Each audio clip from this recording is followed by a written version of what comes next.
ఇందాక మనం మాట్లాడుకున్నట్టుగా వ్యాసుడు ఒకడే గురువా? కాదు కదా. తర్వాత ఎందరో వచ్చారు ఆ పరంపరలో.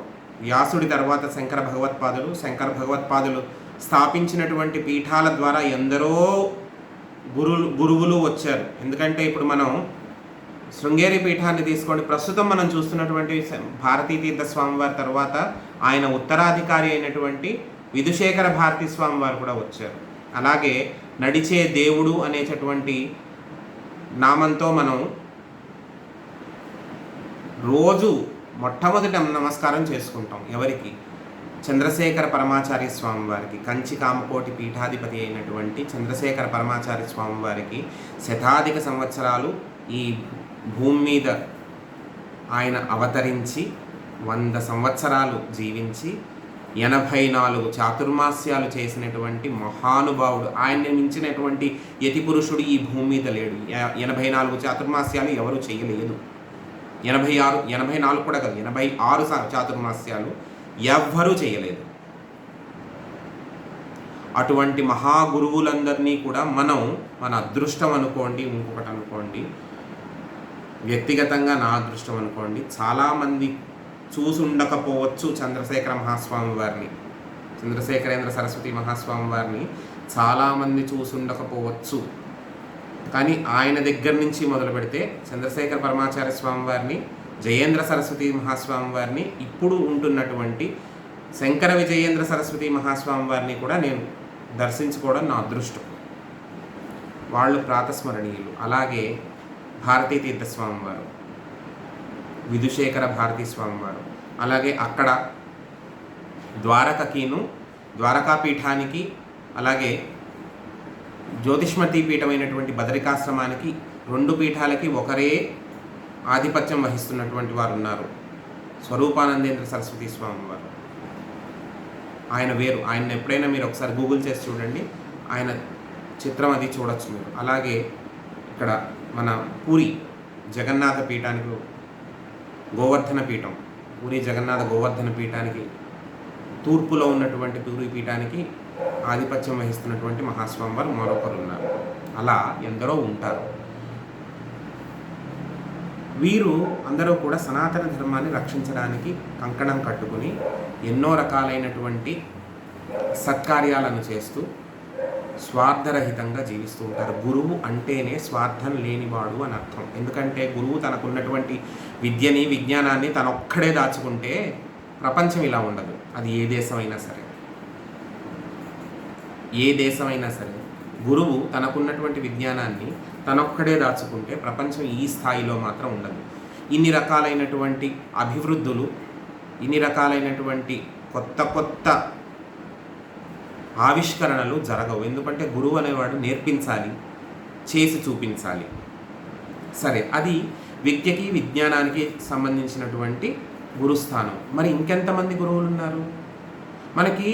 ఈ వ్యాస పౌర్ణమి అనేటటువంటి ఈ పర్వదినాన్ని మనం చాలా మెటీరియలిస్టిక్గా, చాలా యాంత్రికంగా తయారు చేసేసాం. ఎందుకంటే గురు పౌర్ణమి అనగానే మనకి గుర్తొచ్చేది ఏంటంటే వెళ్ళిపోవాలి. ఇప్పుడు నాకు వెనకాల చూడండి సాయిబాబా గారి విగ్రహం ఉంది. నాకు ఎటువంటి భేదభావము లేదు. కానీ చాలా చోట్ల మనం చూసేది ఏంటంటే, చాలా ఊళ్ళల్లో చూసేది ఏంటంటే, గురు పౌర్ణమి అనగానే సాయిబాబా గారు గుడికెళ్ళి వచ్చేస్తే సరిపోతుంది, ఇంకంతే, ఇంకా మనం ఏం చేయక్కర్లేదు. అదొక భావన ఉండిపోయింది. సాయిబాబా గారికి దండం పెడితే మనకి చదువు నేర్పించినటువంటి గురువు గారు, ఎన్నో పనులు నేర్పించినటువంటి గురువులు ఉన్నారు. మరి వాళ్ళ సంగతి ఏంటి?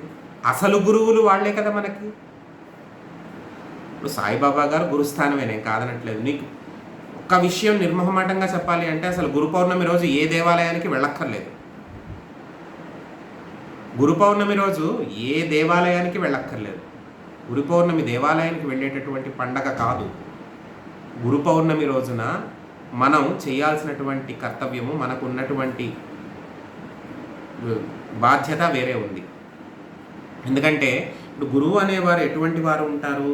ఎవరైనా ఉండొచ్చు. చిన్నప్పుడు మీకు స్కూల్లో ఓనమాలు నేర్పించినటువంటి గురువైనా ఉండొచ్చు, లేదు మీ కాలేజీల్లో మీకు నేర్పిస్తున్నటువంటి లెక్చరర్స్ అవ్వచ్చు, మీకు పీజీస్ చేసేటప్పుడు మీ ప్రొఫెసర్స్ అవ్వచ్చు, ఎవరైనా అవ్వచ్చు. ఆఖరికి మీకు సందు చివరన మీ చిన్నప్పుడు మీకు ట్యూషన్ చెప్పినటువంటి సందు చివర మాస్టర్ కూడా అయి ఉండొచ్చు. అరుగు మీద కూర్చోబెట్టి ట్యూషన్ చెప్పిన మాస్టర్ కూడా గురువే. మీకు సంగీతం నేర్పించినటువంటి మా అమ్మగారు కూడా గురువే, పెద్ద ఆవిడ గురువే. ఎందరో గురువులు ఉన్నారు. విశ్వకవి రవీంద్రుడు ఉన్నాడు, సర్వేపల్లి రాధాకృష్ణన్ గారు ఉన్నారు. సనాతన ధర్మంలో గురువుకున్నటువంటి స్థానం ఎటువంటిది అంటే చాలా గొప్పది. అలాగే గురుస్థానము అనేటటువంటిది కేవలం విద్యకి, కొంచెం ఈ స్థాయిలో ఉన్నటువంటి వేదానికి, మంత్రానికి, దీనికి మాత్రమే గురుస్థానం ఉండదు. ఆ రంగంలో మాత్రమే గురుస్థానం అనేది ఉండదు. ఈజీగా చెప్పాలి అంటే ఒక తాపీ పని చేసేటటువంటి ఒక కూలీవాడికి తన జట్టు మేస్త్రి గురువు. తాపీ పని చేసుకునేటటువంటి ఒక కూలీకి, ఒక పనివాడికి తన జట్టు మేస్త్రి గురువు. ఇలా చెయ్యాలిరా, ఆ గోడకి ఇంత సిమెంట్ వేయాలి, ఇంత ఇసుక కలపాలి, ఇలా చేసిన తర్వాత దాన్ని అలా రుద్దాలి, దాన్ని అలా నునుపు చేయాలి అని పని నేర్పిస్తున్నాడు. అతను గురువు, జట్టు మేస్త్రి. ఇంకా కిందకి దిగి చెప్పాలి అంటే సరదాగా మీకు చిన్నప్పుడు మీకు వంట నేర్పించినటువంటి మీ అమ్మమ్మో నాయనమ్మో వాళ్ళు మీకు గురువులు. మీకు సరదాగా వేసవకాలం సెలవులకు వచ్చినప్పుడు పూలు అల్లడం నేర్పించినటువంటి మీ మేనత్తో, లేకపోతే మీ పెంతల్లో వాళ్ళు గురువులు మీకు. ఎందుకు? చదువు ఒకటే కాదు కదమ్మా, ఇవన్నీ కూడా చేత కావాలి కదా. బొమ్మ వేయడం నేర్పించినటువంటి మీ బాబాయ్ మీకు గురువు. సైకిల్ తొక్కడం నేర్పించినటువంటి మీ పెద్దన్న గారు మీకు గురువు. ద్విచక్ర వాహనాన్ని నడపడం నేర్పించినటువంటి మీ స్నేహితులు మీకు గురువులు. స్కూటర్ రైడింగ్ నేర్పించినటువంటి స్నేహితులు. సరదాగా నేర్పిస్తారమ్మా, ఇవాళ రేపు పెద్ద విషయం అది. నేర్చుకుంటున్నాంగా, మనకి రాలేదు, పక్కనున్న ఫ్రెండ్ అరే నీకు రాకపోవడం ఏమిట్రా, నేను నేర్పిస్తాను పక్క జరగని చెప్పి నేర్పిస్తాడు వాడు. అతను గురువు. ఇవాళ నువ్వు సురక్షితంగా నువ్వు ఇంటి నుంచి బయలుదేరి నీ పనులన్నీ చూసుకుని మళ్ళీ వెనక్కి రావడానికి నీకు సహాయపడింది అంటే అతను నేర్పించినటువంటి డ్రైవింగేగా. అతను గురువు కాదా? మరి వీరందరూ కూడా గురువులే. మనం ఏం చేస్తాము? గుడికి వెళ్ళి దండం పెట్టుకుంటాం. మరి వీళ్ళందరూ ఏం కాను? అవునా కాదా? ఆ రోజున గురు పౌర్ణమి అనేటటువంటి రోజున యాంత్రికంగా గురు పూజ మాత్రమే కాకుండా సామాజికంగా మనం చేయాల్సినటువంటి బాధ్యతలు ఏమిటి అంటే ఇలా మనల్ని సహాయం చేసి కొన్ని పనులు నేర్పించి మనల్ని ఒక స్థాయిలో నిలబెట్టి ఈ పని ఈయన వల్ల అయితే అవుతుందిరా, ఇలా చేయడం వీడికి కాబట్టి వీడికి వచ్చు అని చెప్పి ఒక పేరు వస్తుంది. ఒక స్థాయికి వచ్చిన తర్వాత మనకంటూ ఒక పేరు వస్తుంది. అరే ఈ పని అయితే వీడికి తెలుస్తుందిరా, వాడిని అడిగితే పోతుంది. ఆ పని మరి వాడు ఎక్కడ నేర్చుకున్నాడు? ఆ పనిలో నిష్ణాతుడైనటువంటి వాడు ఎక్కడ నేర్చుకున్నాడు? ఆ నేర్పినటువంటి గురువుని స్మరించుకోవాలా వద్దా? ఈజీగానమ్మా. ప్రతిసారి నేను ఇటువంటి ఉదాహరణలే చెప్తున్నాను ఇంకోటి అని అనుకోకండి. 24 ఏళ్ళ అమ్మాయికి చక్కగా పెళ్ళవుతుంది. పెళ్ళైన వెంటనే అత్తారింటికి వెళ్తుంది. ఓ నెల రోజుల తర్వాత అత్తగారు అంటుంది, అమ్మ చక్కగా ఇవాళ ఏదైనా వంట చెయ్యి, అందరం కలిసి తిందాము ఆదివారం రోజున అంటుంది. అన్న తర్వాత ఈ అమ్మాయి వంట చేసిన తర్వాత ఈ అమ్మాయి వాళ్ళ అమ్మమ్మకో నాయనమ్మకో ఫోన్ చేస్తుంది. మీరు నేర్పించారు కాబట్టి నేను చేశాను, మా వాళ్ళందరూ మెచ్చుకున్నారు అని చెప్పి. మరి ఆ గురువు చేసిన పనే కదా ఈ అమ్మాయికి రావడం అనేది, అవునా కాదా? అక్కడికి ఫోన్ చేసి మనం కృతజ్ఞత అనేది తెలుపుకుంటారు. తెలుపుకున్నప్పుడు ఆవిడ గురుస్థానంలో నించున్నట్టా కాదా? అది యాంత్రికంగా అయిపోయి ఇలా జరుగుతున్నటువంటి సందర్భంలో మనం తెలుసుకోవాల్సినటువంటి విషయం ఇది. ఇంకొకటి ఏంటంటే సనాతన ధర్మంలో ఎన్నో రాజ్యాలు గురువుల ప్రభావం వల్ల ఉద్ధరింపబడ్డాయి. ఎన్నో రాజ్యాలు స్థాపింపబడ్డాయి, ఎన్నో రాజ్యాలు ఉద్ధరింపబడ్డాయి. ఎలాగా? శ్రీకృష్ణదేవరాయుడికి ఇప్పుడు విజయనగర సామ్రాజ్యం ఉంది. విజయనగర సామ్రాజ్యం అనేటటువంటి సామ్రాజ్యం మనకు చాలా పరిచయం ఉన్నటువంటి సామ్రాజ్యం. ఎవరైనా వెంటనే ఉదాహరణ చెప్పేటప్పుడు ఎవరు చెప్తారు? కృష్ణదేవరాయలు అని చెప్పేస్తారు. నీకు తెలిసిన చక్రవర్తి పేరు చెప్పు అనగానే కృష్ణదేవరాయలు మొట్టమొదటి మాట వచ్చేస్తుంది మనకి. ఆ కృష్ణదేవరాయలు ఆ స్థానంలో ఉండడానికి బీజం వేసినటువంటి మహానుభావుడు ఇంకొక మహానుభావుడు ఉన్నాడు. ఎవరు? వ్యాసతీర్థుల వారు, కృష్ణదేవరాయల యొక్క గురువు. అలాగే విద్యారణ్య స్వాముల వారు, హరిహరరాయలు, బుక్కరాయలు అనేటటువంటి సామాన్య దళవాయులని ఈ హైందవాచారాలు ఇవన్నీ కూడా చాలా చికాకు పడుతున్నాయి. దక్షిణాపథంలో ఉన్నటువంటి ప్రదేశాల్లో ప్రతి చోట్ల కూడా ఈ హైందవాచారాలు సనాతన ధర్మము చాలా ఇబ్బంది పడుతోంది అనేటటువంటి భావనతో సనాతన ధర్మ స్థాపన, తద్వారా ప్రజారక్షణ చేయాలనేటటువంటి సత్సంకల్పంతో ఒక రాజ్యాన్ని స్థాపించి ఆ రాజ్యం ద్వారా సుభిక్షమైనటువంటి పాలన, సురక్షితమైనటువంటి పాలన జరపాలి అనేటటువంటి సంకల్పం చేసినది ఎవరు? విద్యారణ్య స్వాముల వారు, ఆయన గురువు. ఇప్పుడు మీరు శృంగేరి పీఠాధిపతుల బిరుదునామావళిలో ఎప్పుడైనా గమనించండి, విజయనగర సామ్రాజ్య ప్రతిష్టాపనాచార్య, కర్ణాటక సింహాసన స్థాపనాచార్య అని చెప్పి బిరుదునామావళి వస్తుంది. ఎప్పుడైనా విధుశేఖర భారతీ స్వామి వారికి కానీ, భారతీ తీర్థ స్వామి వారికి కానీ ఉదయ నమస్కారమో లేదంటే సంధ్యా నమస్కారమో చేసేటప్పుడు ప్రత్యేకమైనటువంటి సందర్భాల్లో ఈ నామావళి వస్తుంది. అది వాళ్ళకి సంబంధించినదా? సర్వతంత్ర స్వతంత్ర అనేటటువంటి నామము ఇవన్నీ వాళ్ళకి సంబంధించినవా? కాదు. వారు ఏ పీఠాన్ని అయితే అధివసించి ఉన్నారో ఆ శృంగేరి సాంప్రదాయానికి సంబంధించినది. ఆ శృంగేరి సాంప్రదాయంలో వచ్చినటువంటి వారే విద్యారణ్య స్వాముల వారు, హరిహరరాయలు, బుక్కరాయలు చేత విజయనగర సామ్రాజ్యాన్ని స్థాపించి ఆ పరంపరలో వచ్చినటువంటి శ్రీకృష్ణదేవరాయలు అనేటటువంటి మహాచక్రవర్తి, గొప్పవాడు, సాహితీ సమరాంగణ సార్వభౌముడు, అటువంటి గొప్ప చక్రవర్తి ఆ కోవలోకి వచ్చి ఆ కోవలో వచ్చినటువంటి ఈ శ్రీకృష్ణదేవరాయలు వ్యాసరాయ తీర్థులు అనేటటువంటి గురువుల అనుజ్ఞ చేత రాజ్యం ఎంతో సుభిక్షంగా పరిపాలించగలిగాడు. అలాగే సమర్థ రామదాసు మరాఠా సామ్రాజ్యాన్ని స్థాపించినటువంటి ఛత్రపతి శివాజీ మహారాజ్ని ఉపదేశాన్ని అందిస్తూ, నీవు ఇది చెయ్యి, నీవు ఇలా చెయ్యి, ఇలా చేస్తే ఈ పరిణామం వస్తుంది, నీవు ఇలా నడుచుకుంటే ఇలా జరుగుతుంది అనేటటువంటి దిశానిర్దేశకత్వాన్ని చేసినటువంటి మహానుభావుడు సమర్థ రామదాసు. ఆ గురువులే లేకపోతే ఈనాడు ఒక్కసారి ఆలోచించండి, దక్షిణాపథంలో అసలు హైందవ సామ్రాజ్యాలు అనేవి ఉండేవా? అసలు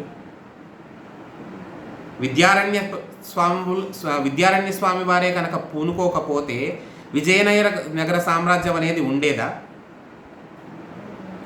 సమర్థ రామదాసు కనుక దిశానిర్దేశకత్వం చేయకపోతే ఛత్రపతి శివాజీ మహారాజ్ అరివీర భయంకరుడు, మహావీరుడు, ఈనాడు కనుక మనం ఆయన్ని తలుచుకోకపోతే చాలా లోటు అయినటువంటి మనం మాట చేసుకున్నట్టే లెక్క, చాలా లోటుగా వెలితిగా మాట్లాడుకున్నట్టుగా లెక్క శివాజీ మహారాజ్ని కనుక మనం తలుచుకోకపోతే.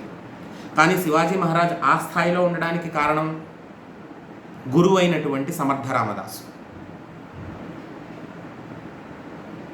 రాముడికి వశిష్ఠుడు, విశ్వామిత్రుడు, కృష్ణుడికి సాందీపని మహర్షి, విజయనగర సామ్రాజ్యానికి విద్యారణ్య స్వామి వారు, అలాగే వ్యాసరాయ తీర్థుల వారు, అలాగే మరాఠా సామ్రాజ్యం అనేది పేరు మాత్రమే, అది హైందవ సింహాసనము, సనాతన ధర్మం యొక్క జయకేతనాన్ని ఎగరవేసినటువంటి హైందవ సింహాసనం అది. ఆ సింహాసనాన్ని ప్రతిష్ఠ చేసినటువంటి శివాజీ మహారాజుకి దిశానిర్దేశకత్వం చేసినవాడు సమర్థ రామదాసు. అలాగే మనం కవిత్రయము అని చెప్పి మనం చాలా సందర్భాల్లో మాట్లాడుకుంటూ ఉంటాం. కవిత్రయం అంటే ఎవరు? నన్నయ్య భట్టు, తిక్కన సోమయాజి, ఎర్రాప్రగడ, అవునా? ఆ ముగ్గురు ఏం చేశారు? ఆ ముగ్గురు కూడా వ్రాసినది ఏమిటి? మహాభారతాన్ని మనకి తెలిగించి అందించారు, అంటే తెలుగులో రాసి అందించారు. ఈ కవిత్రయంలో ఒకడైనటువంటి వాడు మధ్యలో ఉన్నటువంటి ఈ తిక్కన సోమయాజి కూడా గురుస్థానంలోకే వస్తాడు. ఎందుకు? నెల్లూరుని పాలించినటువంటి మనమసిద్ధి అనేటటువంటి మహారాజు ఒకడున్నాడు, ఒక మహానుభావుడు ఉన్నాడు, మనమసిద్ధి అనేటటువంటి మహారాజు. ఆ మనమసిద్ధికి ఏమైందంటే దాయాదుల వలన చాలా ఇబ్బంది వచ్చి రాజ్యం కోల్పోయేటటువంటి పరిస్థితి వచ్చింది. విద్యాధికారి ఈ తిక్కన సోమయాజి అనేటటువంటి మహాకవి, కవి పండితుడు, శాసనుడు అనేటటువంటి బిరుదు కలిగినటువంటి ఈ తిక్కన సోమయాజి మహాపండితుడు మనుమసిద్ధి పాలించేటటువంటి రాజ్యానికి విద్యాధికారి, అంటే he is the head of the department for education. గురువే కదా, ఎడ్యుకేషనల్ డిపార్ట్మెంట్కి హెడ్గా ఉండేవాడు గురువే అవుతాడు. అటువంటి తిక్కన సోమయాజి ఈ రాజ్యానికి సంభవించినటువంటి విపత్తుని సులువుగా దాటడానికి చేసినటువంటి పని ఏంటంటే, అప్పుడు కాకతీయ సామ్రాజ్యం నడుస్తోంది. అంటే గణపతి దేవుడు, రాణి రుద్రమదేవి యొక్క తండ్రి అయినటువంటి గణపతి దేవుడు రాజ్యం చేస్తున్నాడు. ఆ గణపతి దేవుడి దగ్గర ఈ మనుమసిద్ధి యొక్క ప్రసక్తి తీసుకొచ్చి, రాజా నువ్వు పొరబడ్డావు, అక్కడ దాయాదుల వలన వచ్చినటువంటి విపత్తది, కాబట్టి అక్కడి పరిస్థితులు స్థితిగతులు తెలిసిన వాడిని కాబట్టి నేను చెప్పింది విని ఆ రాజును రక్షించి రాజ్యాన్ని తనకి మళ్ళీ హస్తగతం చెయ్యి, అతని రాజ్యాన్ని అతనికి ఇచ్చేయి అంటే ఒక గురువు చెప్పిన మాట కాబట్టి, పండితుడు కాబట్టి అతను చెప్పిన మాటని గౌరవించి గణపతి దేవ మహారాజు తిక్కన సోమయాజ మాటని గౌరవించి మనుమసిద్ధికి తన రాజ్యాన్ని తనకి ఇచ్చేశాడు. అది గురువు అంటే, రాజ్యాన్ని సుభిక్షంగా రక్షించాడు. ఆ తరువాత ఎన్నో రంగాల్లో ఎందరో గురువులు వచ్చారు. బృహస్పతి దేవగురువు, శుక్రాచార్యుడు రాక్షస గురువు. గురువు గురువే కదా, దేవతలకైనా రాక్షసులకైనా గురువు గురువే. ఆ తరువాత మనం కౌటిల్యుడు అని చెప్పి మాట్లాడుకునేటటువంటి చాణుక్యుడు అర్థశాస్త్రాన్ని రచించాడు, commerce and economics. We study commerce and economics very frequently in these days. But అసలు ఆ శాస్త్రాన్ని రచించినటువంటి వాడు ఎవరు? చాణక్యుడు. అర్థశాస్త్ర రచయిత కౌటిల్యుడు, చాణక్యుడు. అలాగే ఏరోనాటికల్ ఇంజనీరింగ్కి గురువు ఎవరు? భరద్వాజుడు.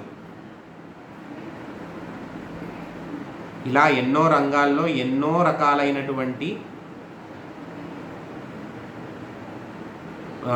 పదార్థాలను కనిపెట్టి అలాగే వాటి యొక్క విశిష్ట్యాన్ని ప్రాభవాన్ని కూడా ప్రపంచానికి తెలియజేసినటువంటి మహానుభావులను కన్న నేల ఇది భారతదేశం. అలాగే ఆ తరువాత కూడా ఎందరో వచ్చారు. ఇప్పుడు శోభానాయుడు గారు ఉన్నారు. మన దురదృష్టవశాత్తు మనం పోయిన ఏడాది ఆవిడ్ని కోల్పోయాం. తెలుగు నేల ఒక మంచి కళాకారిణిని కోల్పోయింది. కూచిపూడి అనేటటువంటి ప్రక్రియకి నిజంగా నటరాజు పాదానికి ఒక గజ్జె కట్టినంతటువంటి గౌరవాన్ని కట్టబెట్టినటువంటి కళాకారిణి శోభానాయుడు గారు. మరి ఆవిడ కూడా గురువే కదా, అవునా కాదా? ఆవిడ కూడా గురువే. శోభారాజు గారు అన్నమాచార్య పద సాహిత్యానికే తలమానికం. అసలు అన్నమాచార్య కీర్తన అంటే వెంటనే గుర్తుకు రావాల్సినటువంటి మనిషి విదుషీమణి శోభారాజు గారు. ఆవిడ గురువే.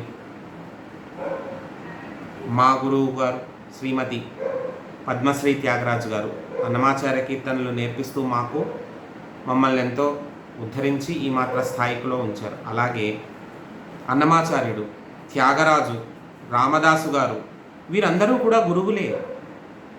వీరందరికీ చెందుతుంది ఈ గురు పౌర్ణమి. వీరందరికీ చెందుతుంది గురు పౌర్ణమి. కేవలం వ్యాసుడికి మాత్రమే కాదు, మనల్ని ఆయా రంగాల్లో ఆయా పదార్థాన్ని ఆయా రంగాల యొక్క విజ్ఞానాన్ని మనకు అందించినటువంటి ప్రతి విదూషీమణికి ప్రతి మహానుభావుడికి చెందేటటువంటి పర్వదినం ఈ గురు పౌర్ణమి అనేది. అలాగే మనం గౌరవించడం కూడా అంతే ఇదిగా గౌరవించాలి గురువు గారిని.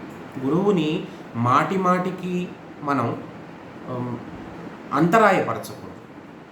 ఇప్పుడు ఎలా ఉంటుందంటే, మనకి ఏదో అవసరం ఉంది కదా అని ప్రతిసారి గురువు గారు తలుపు తట్టడం అనేది మంచిది కాదు. ఎందుకంటే గురువు యొక్క స్థానం ఎటువంటిది అంటే, విజ్ఞానాన్ని అందించిన తర్వాత వేరే విషయాన్ని గురించి ఆలోచిస్తూ ఉంటాడు, లేదంటే జపంలో తరిస్తూ ఉంటాడు, పరమాత్మలో రమిస్తూ ఉంటాడు గురువు. ఎటువంటి గురువు? వేదాన్ని మంత్రాన్ని అనుసంధానం చేసేటటువంటి వారు అలా ఉంటారు. అదే విజ్ఞానము శాస్త్రము తెలిసినటువంటి వారు ఆ అధ్యాయంలో ఉంటారు. వారి యొక్క ఏకాగ్రత మాటిమాటికి మనం వారికి అంతరాయం కలిగిస్తూ ఉంటే వారి యొక్క ఏకాగ్రత చెడిపోతూ ఉంటుంది. అందుకనే గురువుని మాటిమాటికి దర్శించకు, దేవుణ్ణి ప్రతిరోజు దర్శించు. ఎందుకంటే దేవుడు ఎవరో చెప్పేది గురువు. దేవుడు ఎవరో చెప్పిన తర్వాత మాటిమాటికి గురువు దగ్గరికి వెళ్ళి ఆయన్ని ఎందుకు డిస్టర్బ్ చేస్తావు? అవునా కాదా? నీకు చదువు చెప్పి వదిలాడు, మిగిలింది తెలుసుకోవాల్సింది నువ్వు. ప్రతిసారి నీకు అర్థం కాకపోయినప్పుడల్లా వెళ్ళి గురువుగారు గురువుగారు గురువుగారు అంటే ఆయనకు వేరే బోల్డ్ పనులు ఉంటాయి. ఇది నేను చెప్పిన మాట కాదు, ప్రాతస్మరణీయుడైనటువంటి నా మానసిక గురువు అయినటువంటి శ్రీ బ్రహ్మశ్రీ చాగంటి కోటేశ్వరరావు గారు చెప్పినటువంటి మాట ఇది. గురువుని మాటిమాటికి అంతరాయపరచకూడదు. దేవుణ్ణి ఎన్నిసార్లైనా సరే వెళ్ళి నాయన నా సంగతి ఏంటి, ఏం చేసావని చెప్పి నిలదీయచ్చు. అర్థమైందా? ఇప్పుడు గురువుల యొక్క స్థాయి ఎలా ఉంటుంది అంటే, పరమ గురువులు వ్యాసుడు, శంకరాచార్యుల వారు స్థాపించినటువంటి పీఠాధిపతులు, వారి కింద వచ్చేటటువంటి వారు ఎవరంటే మఠాధిపతులు అంటే ఆ పీఠాల ద్వారా నడిచేటటువంటి వ్యవస్థల యొక్క అధిపతులు. వారి కింద అర్చకుల కింద ఈ ప్రవచనం అనేటటువంటి ప్రక్రియని మొదలుపెట్టి ఆ ప్రవచనం యొక్క ప్రక్రియకే తలమానికమైనటువంటి ప్రాతస్మరణీయులైనటువంటి శ్రీ బ్రహ్మశ్రీ చాగంటి కోటేశ్వరరావు గారు, సహస్రావధాని గరికపాటి నరసింహారావు గారు, తరువాత సామవేదం షణ్ముఖ శర్మ గారు, ఇటువంటి వారందరూ కూడా ఆ స్థాయిలోకి ఆ కోవలోకి వస్తారు. వీరందరికీ గురువెవరు? వీరందరికీ కూడా పెద్ద ఆయన ఇంకొక ఆయన ఉన్నారు, మల్లాది చంద్రశేఖర శాస్త్రి గారు. ఆయన తర్వాతే వీళ్ళందరూ వచ్చారు. ఆ తర్వాత మన ఇంటి పురోహితులు వాళ్ళు ఉంటారు. ఈ సందర్భంలో నేను ఖచ్చితంగా గుర్తు చేసుకోవాల్సినటువంటి వారెవరు అంటే, మా తాతల నాడు కానివ్వండి, మా తండ్రుల నాడు కానివ్వండి, మా ఇంటికి పౌరోహిత్యం వహించినటువంటి లొల్లా సోమయాజులు గారు కానివ్వండి, ఇప్పుడు ప్రస్తుతం మా ఇంటికి మాకు వైదిక సలహాలు ఇస్తున్నటువంటి ధీరం భాస్కర శర్మ గారు కానివ్వండి, వీళ్ళందరూ కూడా గురుస్థానంలో ఉన్నటువంటి వారే మాకు. అలాగే మీ అందరికీ కూడా ఉంటారు. అటువంటి వారిని స్మరించుకోవాలి, అటువంటి వారిని కలిసి నమస్కరించుకోవాలి ఇటువంటి రోజున. అంతేకాని దేవాలయానికి వెళ్ళొద్దు అని నేను అన్ను. మీకు నిత్యకృత్యంలో దేవాలయానికి వెళ్ళడం అనేది మీ రోజు ఉండేటటువంటి మీ రొటీన్లో భాగమైతే వెళ్ళాలి. కానీ ఖచ్చితంగా చేయాల్సినది ఇది. మీ ఇంటి పురోహితుడిని, మీకు చిన్నప్పటి నుంచి పరిచయం ఉన్నటువంటి మీ టీచర్ గారిని, మీకు కొన్ని విషయాల్లో నైపుణ్యాన్ని అందించడానికి ప్రయత్నించి దాంట్లో మీకు కొన్ని విషయాలు నేర్పించినటువంటి మీ బంధువులు, స్నేహితులు, ఇట్లాంటి వాళ్ళు. ఫర్ ఎగ్జాంపుల్ నేను ఇంకొక విషయం కూడా చెప్తున్నాను. ఇప్పుడు మేమందరం ఆఫీసుల్లో వర్క్ చేస్తున్నాం అమ్మా. మాకు ఒక డ్రాఫ్ట్ రాయడం అనేది మాకు నేర్పించినది ఎవరు? నా పై అధికారి నేర్పిస్తారు. ఇప్పుడు మా నాన్నగారు ఏపీఎస్ఆర్టీసీలో ఆయన కూడా ఒక మంచి అధికారిగా పర్సనల్ ఆఫీసర్గా రిటైర్ అయ్యారు. కానీ ఆయనకంటూ పని నేర్పించిన ఒక పై అధికారి ఉంటారు కదా, ఆయన ఆ సంస్థలో చేరిన కొత్తల్లో ఆయనకంటూ పని నేర్పించినటువంటి ఒక పై అధికారి ఉంటారు కదా, ఆయన కూడా మా నాన్నగారికి గురుస్థానంలోనే ఉంటారు. అలాగే డాక్టర్స్ ఉన్నారు. వీళ్ళు హౌస్ సర్జన్ అయిపోయి కరెక్ట్గా వాళ్ళ కెరియర్ స్టార్ట్ చేసినప్పుడు ఎలా ఉంటుంది, ఈ ఒక శస్త్రచికిత్స, ఒక ఆపరేషన్ చేస్తూ ఉంటారు. ఒక సీనియర్ డాక్టర్ పక్కన నిల్చుని చూస్తూ ఉంటాడు. అలా కాదు నాన్న ఇలా చేయాలి, ఎలా కాదు బాబు ఇలా చేయాలి, అమ్మ ఇలా చేయాలని చెప్తూ ఉంటాడు. వాళ్ళు గురువులే. ప్రొఫెషన్లో కూడా మన సీనియర్స్ మనకి గురువులు. ఆ విషయాన్ని గుర్తుపెట్టుకుని ప్రతిసారి కూడా those who help us in our routine, who ever help us in our routine and what ever we learn from them, మనం ఎవరినైతే మనం తలుసుకుని ఎవరి దగ్గరైతే మనం ఒక విషయాన్ని కానీ ఒక నైపుణ్యాన్ని కానీ నేర్చుకుంటున్నామో వారందరూ కూడా గురువులే. వారందరికీ కూడా నమస్కరించుకోవడం అనేది మన కర్తవ్యం. ఆ విషయాన్ని తెలియజేయడం కోసమే మనం అనుకున్నటువంటి ఈ భాగవతం అనేటటువంటి కార్యక్రమాన్ని ఈ ఒక్కరోజుకి మినహాయించి గురువు గారి యొక్క ప్రత్యేకతని, గురువు గారి యొక్క ప్రసక్తిని మీ అందరికీ కూడా తెలియజెప్పడం కోసమే ఈ రోజుని వినియోగించుకున్నాను. విన్నందుకు మీ అందరికీ కూడా శుభాభినందనలు అందజేస్తున్నాను. మంగళం చెప్పుకుందాము. తర్వాత ఎవరికైనా డౌట్స్ ఉంటే అడగండి. మంగళం కోసలేంద్రాయ మహనీయ గుణాత్మనే చక్రవర్తి తనూజాయ సార్వభౌమాయ మంగళం. స్వస్తి ప్రజాభ్యాం పరిపాలయంతాం న్యాయేన మార్గేణ మహీం మహీసాం. గోబ్రాహ్మణేభ్య శుభమస్తు నిత్యం. లోకాः సమస్తాः సుఖినో భవంతు. స్వస్తి. శ్రీ గురుభ్యో నమః. శ్రీరామ జయం.